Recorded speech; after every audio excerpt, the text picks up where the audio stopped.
Hello बच्चों, स्वागत है आपका अपने YouTube channel the key of mathematics classes में। बच्चों, आज के इस वीडियो में हम देखेंगे कि सर्कल का इक्वेशन क्या होता है डायमीटर फॉर्म, यानी कि किसी सर्कल का इक्वेशन डायमीटर फॉर्म में क्या होता है तो वो देखते हैं। तो ध्यान दीजिएगा आप लोग, टॉपिक है आज का हम लोग का इक्वेशन ऑफ सर्कल in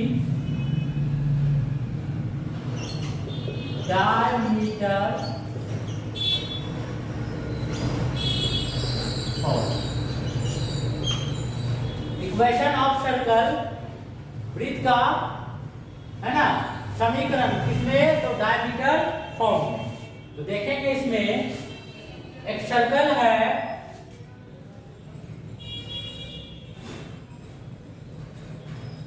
हम लोग फर्स्ट क्वाड्रेंट को एज्यूम कर लेते हैं। ये आपका फर्स्ट क्वाड्रेंट है, x यहाँ पे y है, ये आपका ओरिजिन है। तो फर्स्ट क्वाड्रेंट में एक सर्कल हम लोग एज्यूम करते हैं। ये कोई सर्कल है,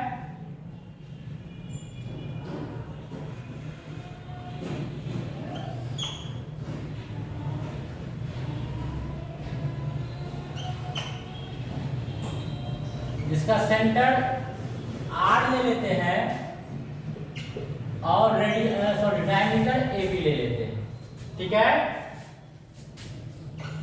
तो और सर्कल का नाम S ले लेते हैं। तो S कोई सर्कल है जिसका सेंटर R है और डायमीटर कौन है, तो AB है। डायमीटर बोले तो व्यास। तो व्यास क्या होता है, तो ऐसा लाइन सेगमेंट जो सर्कल के सेंटर से पास करता है उसी को क्या कहते हैं हम लोग, डायमीटर कहते हैं। अब ध्यान दीजिए, इस डायमीटर का जो एंड पॉइंट A और B है, इसके कोऑर्डिनेट को एज्यूम करते हैं x1, y1 और B के कोऑर्डिनेट को x2, y2 कर देते हैं, x2, y2, ठीक है।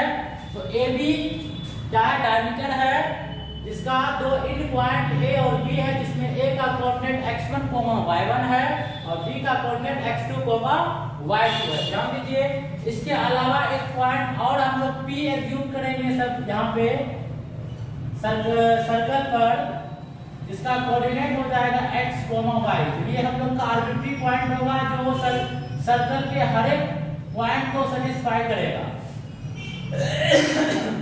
उसके बाद हम लोग क्या करेंगे, पॉइंट P को A और B से मिला देंगे। जब पॉइंट P को A और B से मिलाएंगे कुछ इस प्रकार का डायग्राम बनेगा, ये ठीक है। हम लोग जो है 9th क्लास में एक थ्योरम पढ़े थे, जिसमें थ्योरम का जो स्टेटमेंट था वो ये था कि किसी सेमी सर्कल के सर्कमफेरेंस पर जो एंगल बनता है वो क्या होता है, राइट एंगल होता है। हम क्या बोले, किसी अर्धवृत्त के परिधि पर जो एंगल बनता है वो आपका क्या होता है, एक समकोण होता है, अर्थात 90 डिग्री होता है। तो आप देख सकते हैं यहाँ पे 90 डिग्री का निर्माण हो रहा है, ये 90 डिग्री एंगल बन रहा है, 90 डिग्री का एंगल बन रहा है। अब आप गौर से देखिए कि यदि यहाँ पे एंगल 90 डिग्री बन रहा है, तो ऐसी स्थिति में AP और BP क्या कर रहा है, एक दूसरे पर परपेंडिकुलर। AP और BP क्या कर रहा है, एक दूसरे पर परपेंडिकुलर है, लंबवत खड़ा। ऐसी स्थिति में कोऑर्डिनेट ज्योमेट्री का एक पार्ट था जिसमें बोला गया था कि यदि दो लाइन कुछ इस प्रकार हो कि एक दूसरे पर क्या हो, परपेंडिकुलर हो और उसमें से पहला का स्लोप m1 हो और दूसरे का स्लोप m2 हो, तो वैसी स्थिति में दोनों के स्लोप का जो प्रोडक्ट है वो -1 के क्या होता है, बराबर होता है। हम क्या बोल रहे हैं, जब दो लाइन कुछ इस प्रकार हो कि एक दूसरे पर परपेंडिकुलर हो, जिसमें कि फर्स्ट लाइन का जो स्लोप है m1 है और सेकंड लाइन का स्लोप क्या है, m2 है, तो वैसी स्थिति में दोनों के स्लोप का जो प्रोडक्ट है -1 के क्या होता था, इक्वल होता था। और ध्यान दीजिए इसमें कि जब कोई लाइन दो पॉइंट से पास करता है, जैसे x1 और y1 पहला पॉइंट है और दूसरा पॉइंट है तो जब सपोज कीजिए ए और बी 2 पॉइंट है, तो ये कोई लाइन है जो 2 पॉइंट ए और बी से पास कर रही है, तो ऐसी स्थिति में क्या होगा कि इस लाइन का जो स्लोप है, स्लोप बोले तो ढाल, कैसे डिफाइन होता था, तो y2 माइनस y1 बटे x2 माइनस x1, इस तरह से, यानी कि m equals to y2 minus y1 बटे x2 माइनस x1। ये जो है 2 पॉइंट से पास करने वाली लाइन का जो स्लोप निकालने का फॉर्मूला था y2 माइनस y1 बटे x2 माइनस x1, जिसका भी यहाँ पे यूज है, ध्यान दीजिए थोड़ा सा।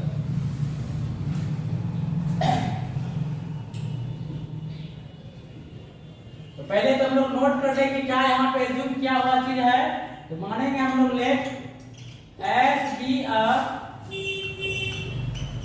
Circle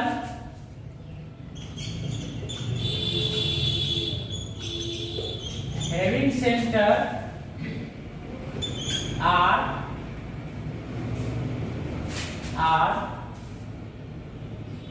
and AB be a diameter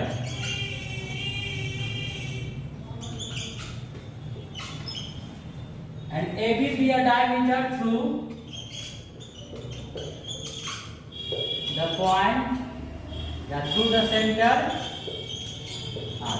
R से होकर के AB क्या है, इसका डायमीटर है, जिसका कि एंड पॉइंट, तो यहाँ पे लिखेंगे हम and point R A x1, y1 and B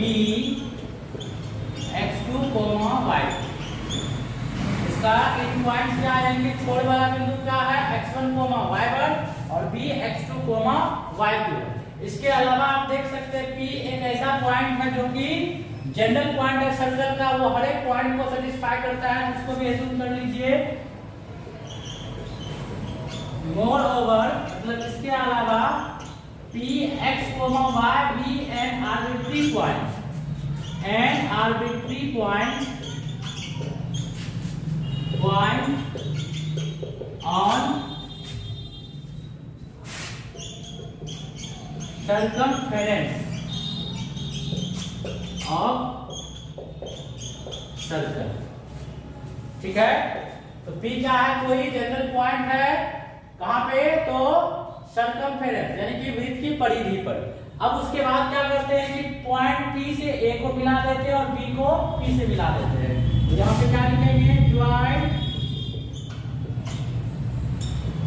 A to P and B to P। जब A को P से और B को P से मिला देंगे तब क्या मिलेगा हम लोगों को, तो ध्यान दीजिए यहाँ पे, देन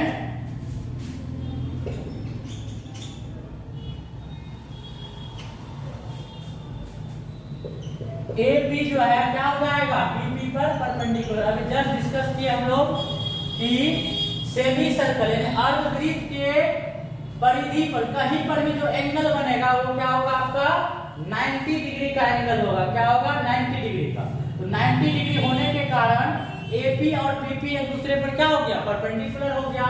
तो जब AP और BP परपेंडिकुलर हो गया तो ऐसी स्थिति में दोनों के स्लोप का प्रोडक्ट क्या हो जाएगा, -1 हो जाएगा। तो यहाँ पे लिखेंगे therefore slope of AP into, ऐसे लिखते हैं इसको सांकेतिक फॉर्म में, slope of AP into slope of BP equals to क्या होगा, -1 होगा। यानी कि दोनों लाइन के स्लोप का प्रोडक्ट क्या हो जाएगा, -1 हो जाएगा। ध्यान दीजिए, अब AP लाइन जो है इसका स्लोप निकालने का फॉर्मूला हम जस्ट क्या बताए थे, y2 minus y1 upon x2 minus x1। तो इसके लिए हम लोग यदि इसको सेकेंड पॉइंट और इसको फर्स्ट पॉइंट करें तो क्या हो जाएगा इसके लिए, तो y minus y1 upon x minus x1, ये हो गया आपका स्लोप किसके लिए, AP पॉइंट सॉरी लाइन के लिए। अब जो है स्लोप BP के लिए, BP के लिए यदि हम लोग इसको P को सेकेंड पॉइंट, B को फर्स्ट पॉइंट कहते हैं तो क्या हो जाएगा, y2 माइनस y1 यानी कि y minus y2 upon x minus x2 equals to -1। तो ये हो गया। अब क्या करेंगे इसमें हम लोग कि न्यूमरेटर को न्यूमरेटर से और डिनोमिनेटर को डिनोमिनेटर से मल्टीप्लाई कर देते हैं। हम लोगों को कुछ ऐसा मिलेगा y minus y1 into y minus y2 upon x minus x1 into x minus x2 equals to -1 है। क्रॉस मल्टीप्लिकेशन करेंगे तो मिलेगा y minus y1 into y minus y2 equals to minus में x minus x1 into x minus x2। ठीक है। अब इस चीज को हम लोग लेफ्ट साइड लेकर के आएंगे तो माइनस क्या हो जाएगा प्लस। तो y minus y1 into y minus y2 क्या हो जाएगा प्लस। तो x minus x1 into x minus x2 equals to 0। तो यही आपका हो जाएगा सर्कल का इक्वेशन। किस फॉर्म में? डायमीटर फॉर्म में। तो this is the equation of circle.